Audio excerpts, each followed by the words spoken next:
Hello friends, I Nikat Parveen Khan welcome you all to this Polity FTR session of Competition Community. And in today's session, we will be dealing with the objectives related to the topic constitutional bodies. Yes, although one single topic is mentioned here, but this topic in itself covers multiple topics of your subject. There are many constitutional bodies which you have to study. Constitutional body means any post or any unit or any organization which has been established in accordance to the article of the constitution.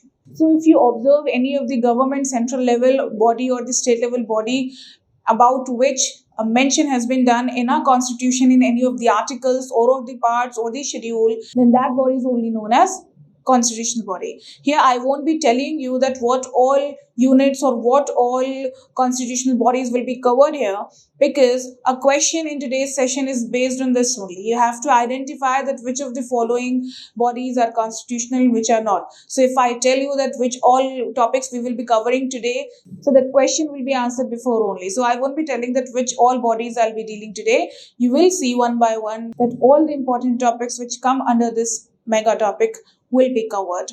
Questions, the number of questions will be less today, but I had tried to take such questions which could cover the entire topic. So in one question only, you will get acquainted with important facts related to that topic, using which you can solve many other questions. Fine with that? So let us start today's session with question number 1. The question number 1 is the question which I was talking about. You have to identify which of the following bodies are constitutional and which are not. Finance Commission, Niti Aayog, Zonal Council, National Development Council, Election Commission, University Grants Commission. What will be the answer? The answer will be, let us first analyze and then we'll reach to the answer.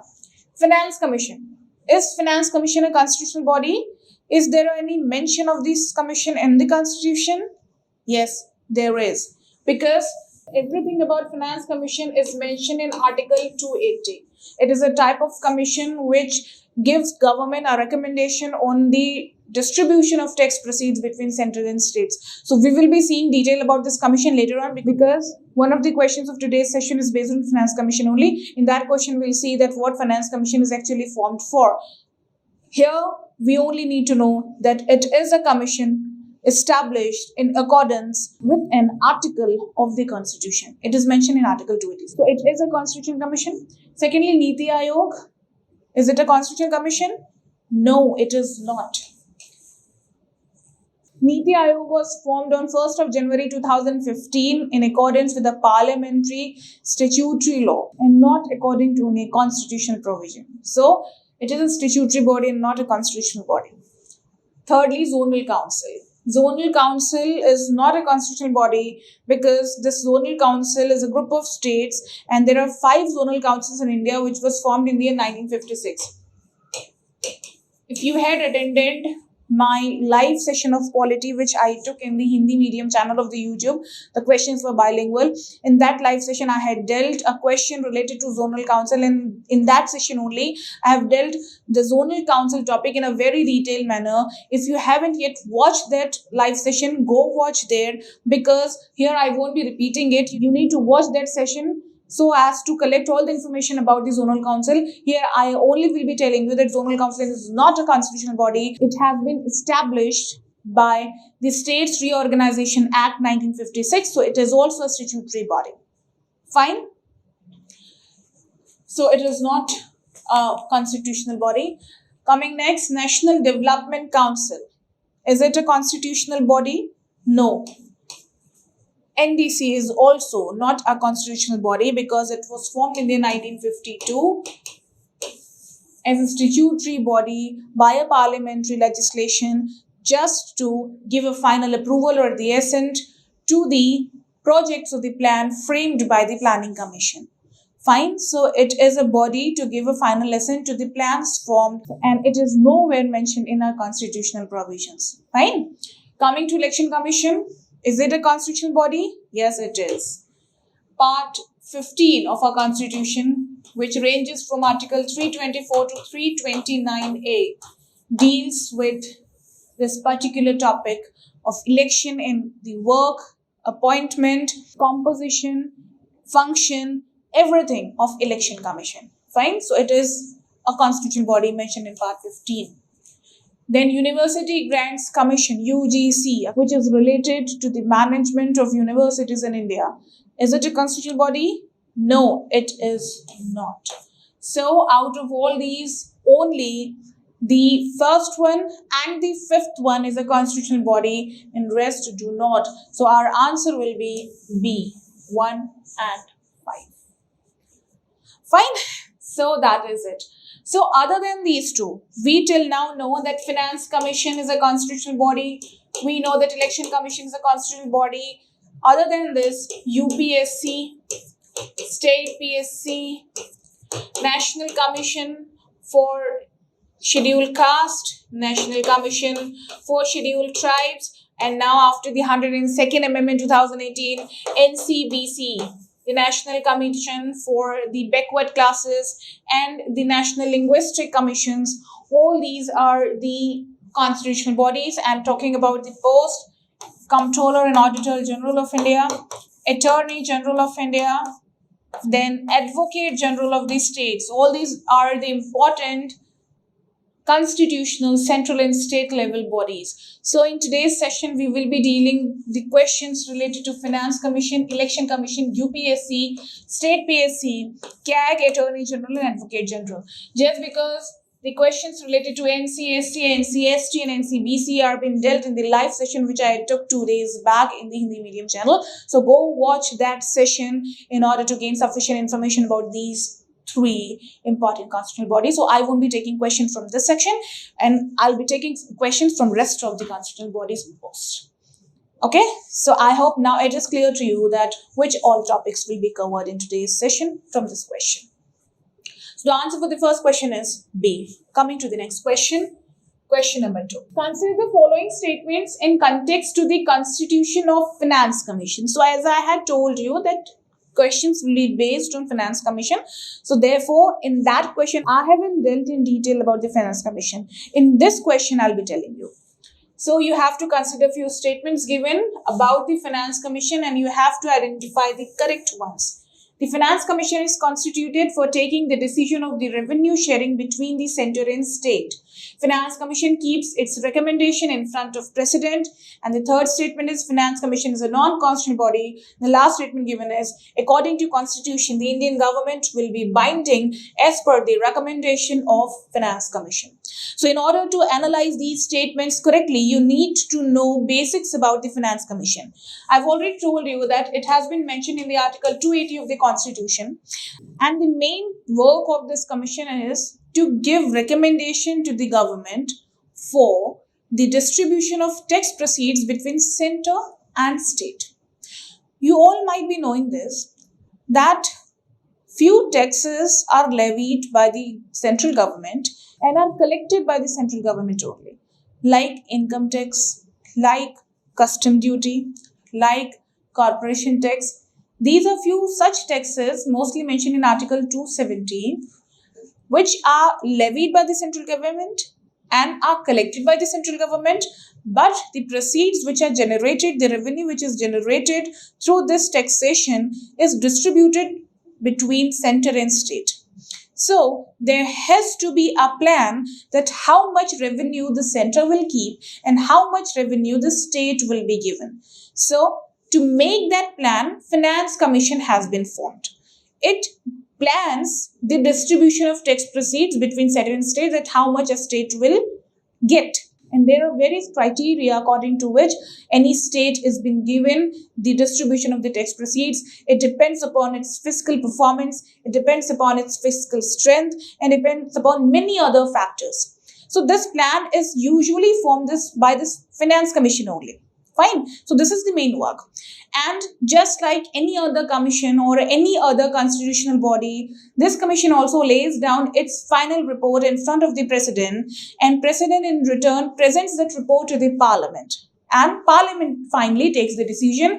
And this commission comprises of 5 members, 1 chairman and 4 other members. The chairman can be from any general administration stream. It is not specified in our constitution that which type of an expert should the chairman be. But yes, any person who has a very good knowledge of the financial administration of the country usually gets appointed, but nowhere it has been specified that what type of qualification the chairman of the finance commission must possess. Fine, but for rest 4 members qualifications have been mentioned. I won't be telling it here in detail, but yes, for rest of the 4 members qualifications are mentioned. All the 5 members are appointed by the president of India. They give their resignation to the president only, and they can be removed by the president. So this was few facts related to finance commission, and in accordance to that, now we shall analyze the given statements, which one is correct and which one is not. Here, the correct statements are asked. The Finance Commission is constituted for taking the decision of the revenue sharing between the central and state. True or false? It is false. Why is it false? Because although I have told you that this commission is formed for formulating a plan for the sharing of revenue between central and state, but it doesn't take a decision. It only formulates a plan and gives recommendation to the government. It only formulates a plan and gives the recommendation to the government, and government takes the decision and not the finance commission itself. Therefore, this statement is wrong. Fine. Finance commission keeps its recommendation in front of president. Right or wrong? It is right. I told you a few moments ago that after it has framed the entire project, it lays down its final report in the form of recommendation before the president. So this statement is true. Finance Commission is a non-constitutional body. True or false? Obviously false, because I have already told you it is mentioned in Article 2.8. According to Constitution, the Indian government will be binding as per the recommendation of Commission. True or false? It is false, because the Constitution doesn't mention that government is bound to follow the recommendations of Finance Commission. Although it is in trend that whatever recommendation the Finance Commission gives, the government follows those recommendations only. You can't say that it is constitutionally binding, but it is near to binding. In trend, it is binding, but not according to Constitution. Constitution doesn't say, but government usually follows the recommendations given. It is in trend. Fine. So, it is not a constitutional provision. Therefore, this statement is also wrong. So, after analysis, we could find that only the second statement is true and rest are false, and we have to find the correct statement. Therefore, our answer will be C, only 2. Fine. I hope you understood this question. Let us now move on to the next question. Again, you have to identify incorrect statement, and the statements are related to the Chief Election Commissioner. That means this question is related to the Election Commission. As I mentioned to you, it is mentioned in the article 324 to 329A in the part 15 of the Constitution.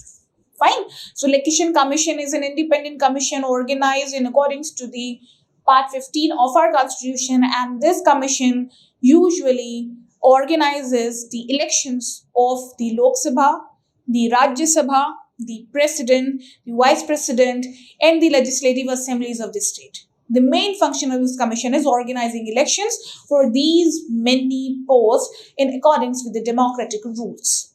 Fine. So, Election Commission is a constitutional body, and the main work is this only. There is no mention of the original composition of Election Commission in the Constitution, but at present, there are 3 members in the Election Commission. One will be the Chief Election Commissioner and 2 other Election Commissioners. Fine, 1 Chief Election Commissioner, 1 CEC, and 2 Election Commissioners, and all 3 enjoy equal rank.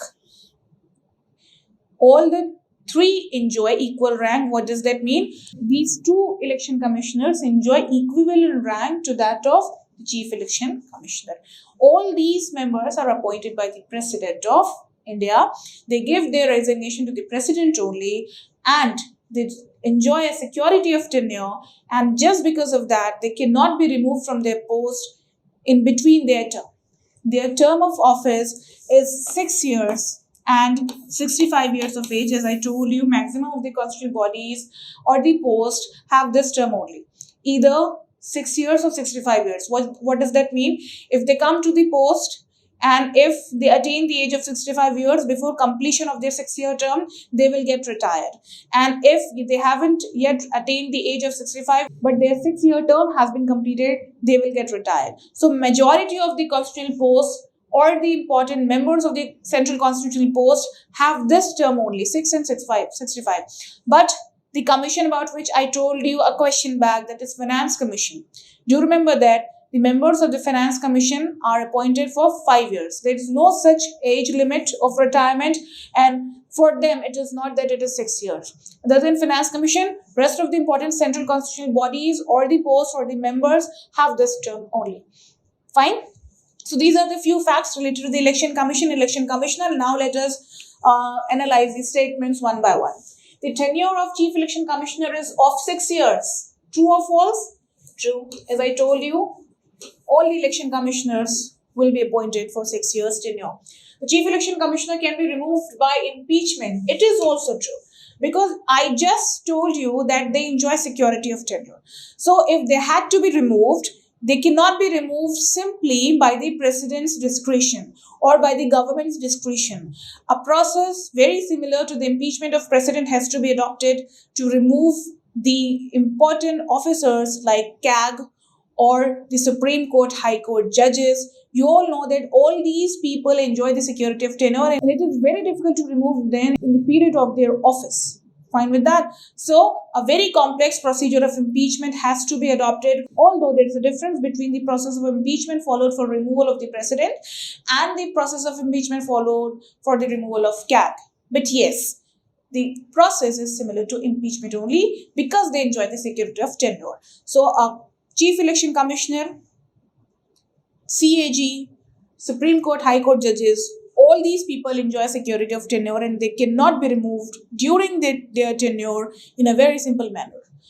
The impeachment process includes the will of all the members of Lok Sabha and Raj Sabha, and their removal bill will be passed just like any other ordinary bill, and it has to get passed from all the 3 stages, from Lok Sabha to Raj Sabha and finally from the stage of president. Then only they can be removed, and that too with a very higher requirement of majority, although requirement of majority is lesser than that of president. But yes, they can be removed with the majority of 2/3 of the present members and more than 50% of the total members. I won't be dealing with the type of majority required to remove them because I have dealt it in the chapter of Parliament, and in my mobile course while explaining them I have dealt it in detail. Fine. So yes, they do enjoy security of tenure, therefore they can be removed by impeachment, whether it be CEC, other ECs, or the CAG or the Supreme Court, High Court judges. So this statement holds true.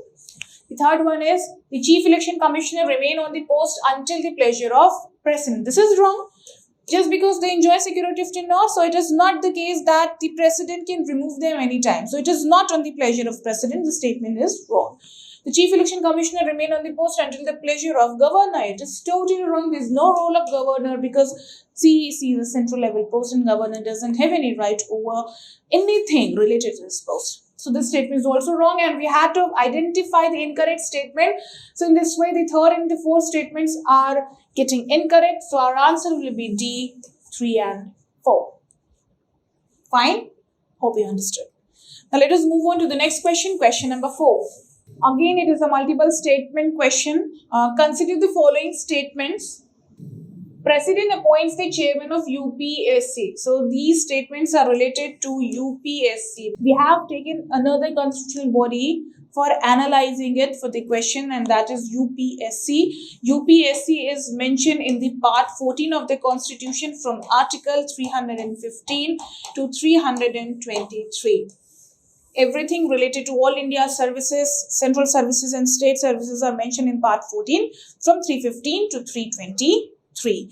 And UPSC is the central recruiting agency which recruits for the important post of all India services as well as the central level services like IAS, IPS, IAS, IFS, IMS, etc. Fine with that? So, it is a recruiting constitutional agency about which few statements are given. Let us side by side analyze. President appoints the chairman of UPSC. It is correct.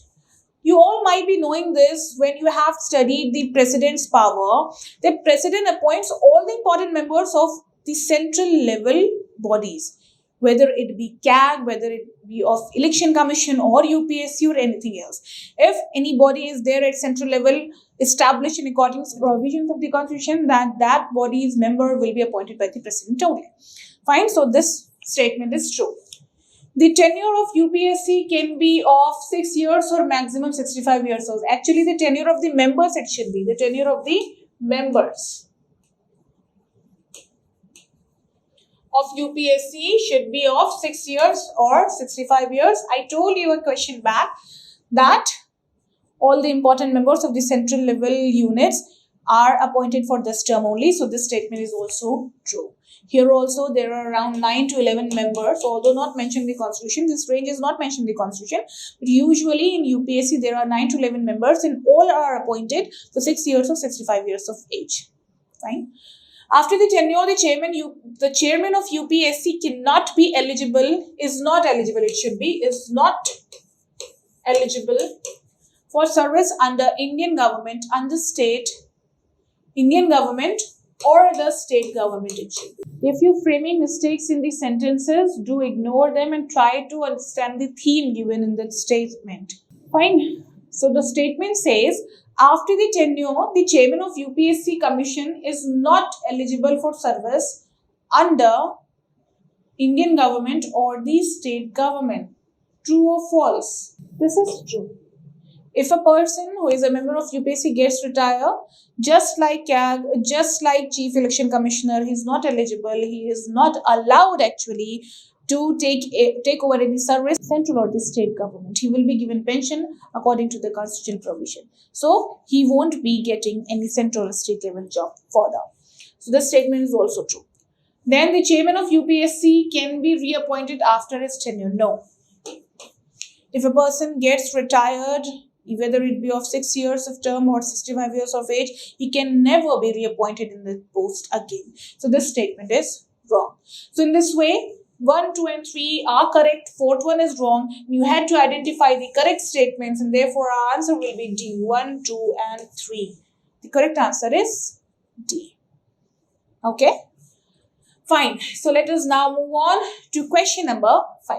Okay. The question number 5 says, identify the correct statement among the following. See, there are a few sentence grammatical mistakes, but you need to, that in PSC you won't be either finding perfect English sentences because they translate the Hindi questions usually, and there are many spelling and grammatical and sentence arrangement mistakes in PSCs as well.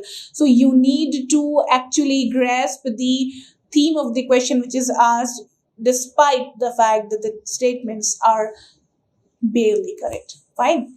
So correct statement among the following, you have to identify the correct statements. The post of CAG. So this question is asked from the topic of Comptroller and Auditor General of India, is mentioned in Article 248.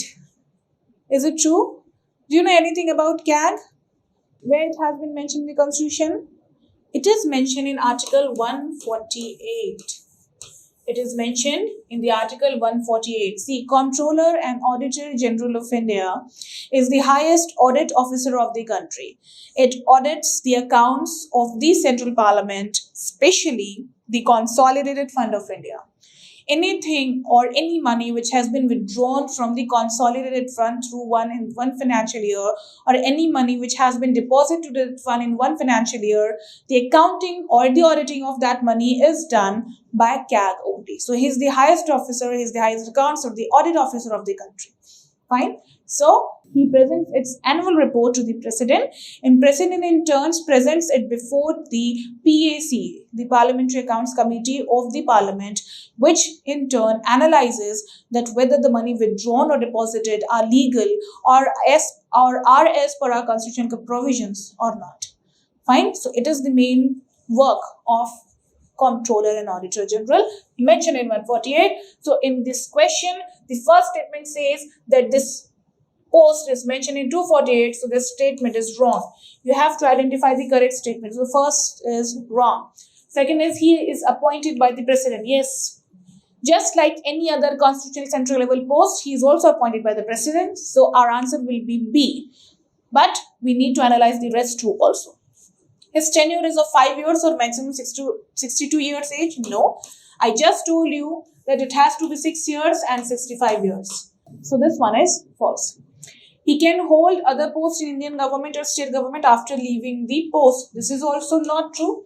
I told you in the last two questions that once these important central level posts gets retired, they are not allowed to hold any post under central or the state government. So this statement is also false, and as per our analysis, the answer will be B. He is appointed by the president. Fine, this is the only true statement so far. Fine. Okay, so that is it with Comptroller and Auditor General. Now let us move on to the sixth question. The question number 6 reads as, consider the following statements related to the Attorney General. Now one more constitutional post is taken in this question, and that is Attorney General, which is mentioned in the Article 76. And he is the highest law officer of a country. Highest law officer of a country. He is actually the main advocate of the central government. It is a constitutional post which is usually appointed for 5 years, but this post doesn't enjoy any security of tenure. Attorney General of India is appointed by the president, but not according to his own discretion. He is appointed in accordance with the decision of the government, of the ruling government of that time. He only recommends the president whom to appoint. Fine. But yes, according to the constitutional provision, the president only finally appoints the Attorney General. Attorney General is just like an advocate to the central government. Wherever there is any case going on, wherever there is any case going on wherein the central government is involved, the Attorney General acts like the advocate of the central government and fights the case on behalf of the central government. So just I said, it is just like a lawyer of the central government. Fine. Important recommendations related to laws, related to legal decisions, everything to the central government.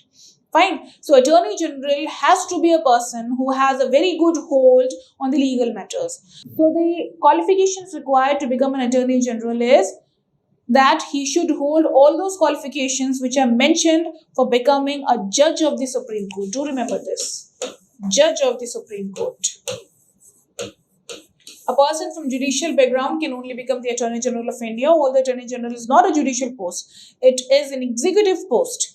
But the qualification for that post is very similar or almost or exactly similar to that mentioned for the judge of a Supreme Court. Whatever we had studied about the qualifications, that he should have a 5-year qualification or 5-year experience as a judge of the High Court, or he should have a 10-year experience as an advocate of the High Court. What all we had already studied for the judge of Supreme Court, that qualification is only required to become the Attorney General of country. Fine. In addition to that, keep a note of this fact also. This is very important, that out of all the constitutional post mentions, the Attorney General is the only post. Carefully listen what I am telling. Out of all the constitutional posts, Attorney General is the only constitutional post which has a right to sit in the parliamentary proceedings of Lok Sabha and Rajya Sabha. You all know that in the meeting of Lok Sabha and Rajya Sabha, only the members of two houses are allowed. But if we talk about anyone else who is not a member, then it is Attorney General only. Attorney General is allowed to sit in the meetings of Lok Sabha and Rajya Sabha, but yes, he is not allowed to vote.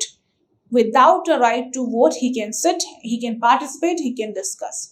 Fine. So these are the important facts related to Attorney General, and the questions are usually based on this only. He doesn't enjoy the security of tenure, although it is mentioned that he will be appointed by the president for 5 years, but whenever government wishes, he can change the Attorney General. So there is no such process of impeachment for removal of the Attorney General. So these all things you need to remember. Now let us come back to the question and analyze the statements one by one. You need to identify the correct statements here. The Attorney General is appointed by the President. Yes, it is correct. The term of the office of Attorney General is not fixed. Yes, it is, because he doesn't enjoy any security of tenure. The Attorney General holds the office up till the pleasure of President. Just I told you that it is usually 5-year term, but President can remove him any time as he acts in accordance to the will of the central government. So this one is also true. If the cabinet resigns or dissolves, then the Attorney General also has to resign. No, there's no such compulsion on the Attorney General that he has to give resignation if the government itself gets dissolved. There is no such compulsion. Fine, he can remain in post. He usually remains in post, and the new government, if wishes, can continue with that Attorney General only. Fine with that? So, according to our analysis, first, second, and third statements are true, and the fourth one is wrong. So, which of the given options matches our analysis? None of the given options. So, the answer will be none of these. Yes.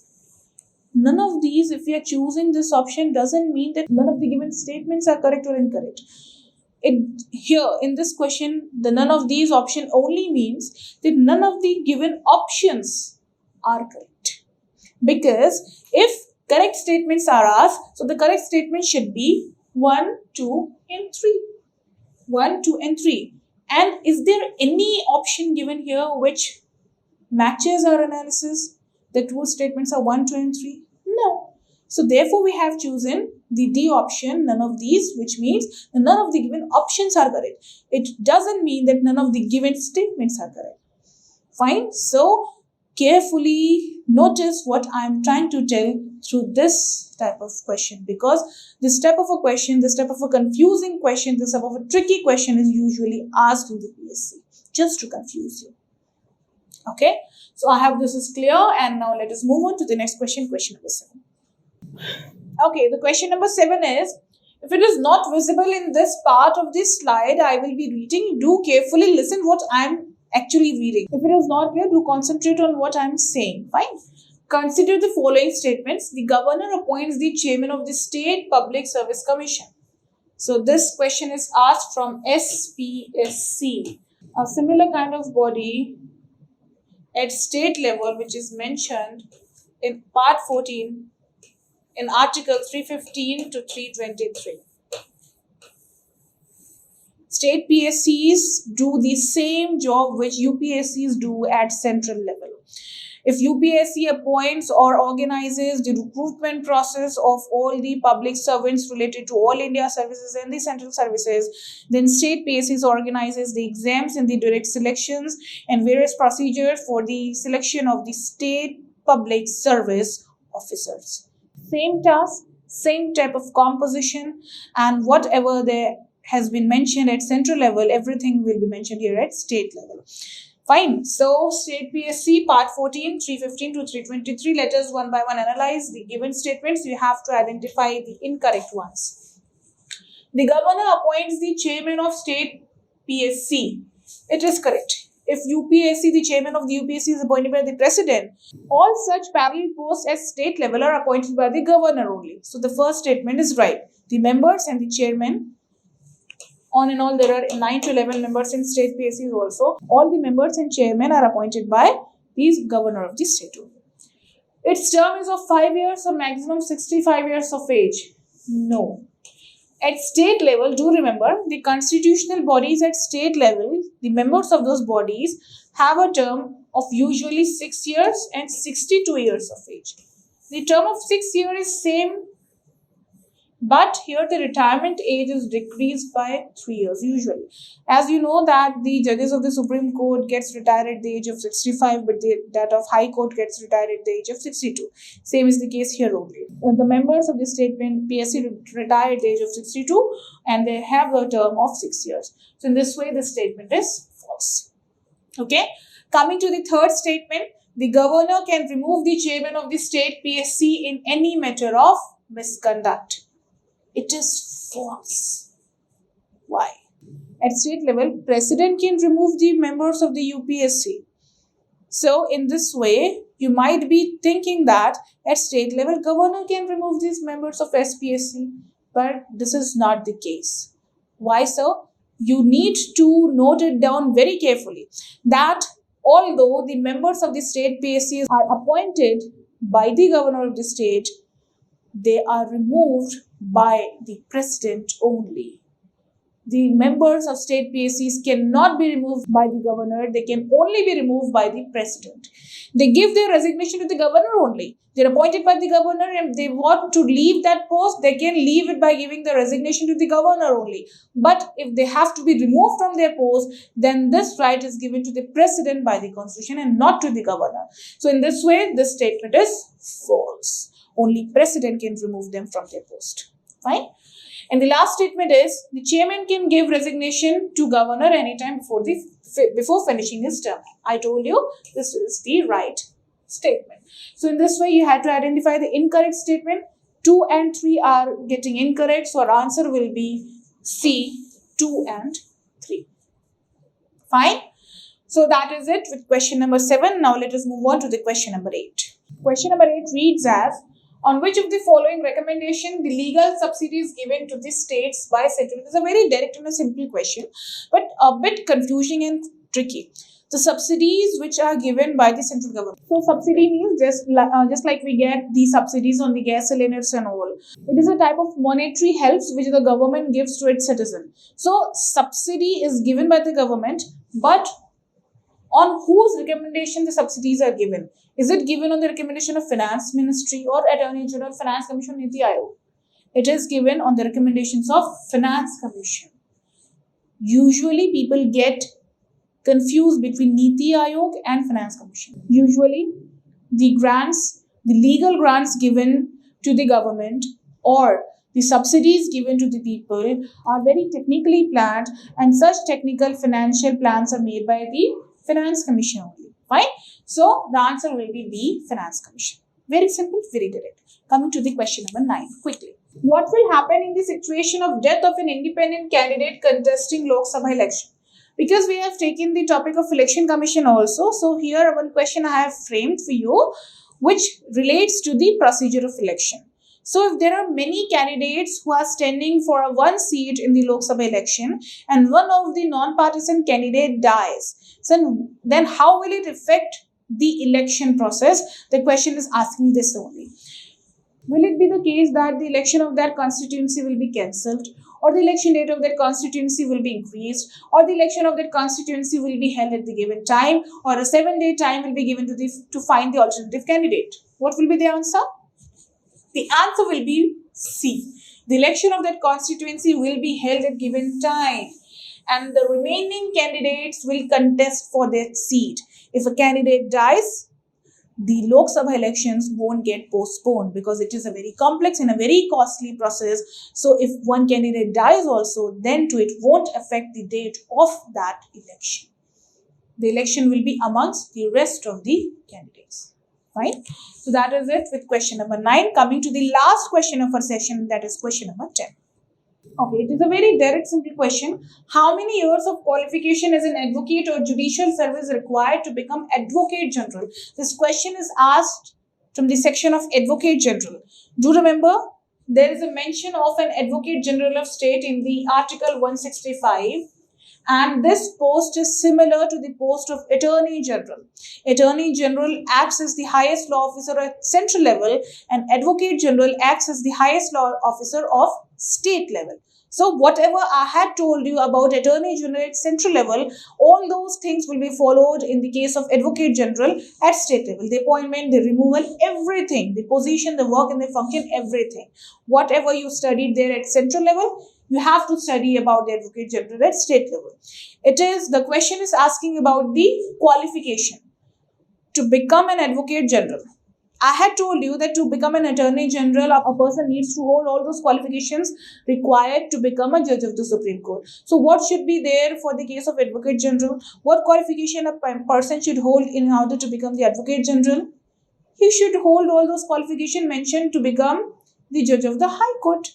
If the Judge of the Supreme Court is the basic qualification required to become Attorney General, then to become Advocate General should be the Judge of the High Court.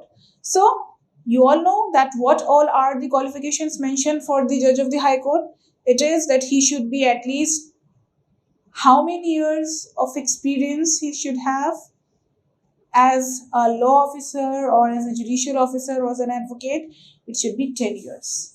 A person should have an experience of 10 years as a law officer. or as a judicial officer or as an advocate. Then only he can become the Advocate General of the state or the Judge of the High Court.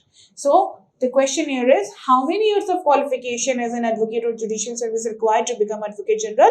And therefore, I had chosen the answer A. 10. Fine. So that is it with today's session, and tomorrow get prepared with the last topic of polity, which have already been mentioned in the schedule given to you all. And then the last session will be live session, which will be held in the Hindi medium channel, but I expect all of you to join that session also. Thank you so much. CGPSC की संपूर्ण तैयारी के लिए competition community के YouTube channel को subscribe कीजिए और daily updates के लिए बेल आइकन को प्रेस करना ना भूलें।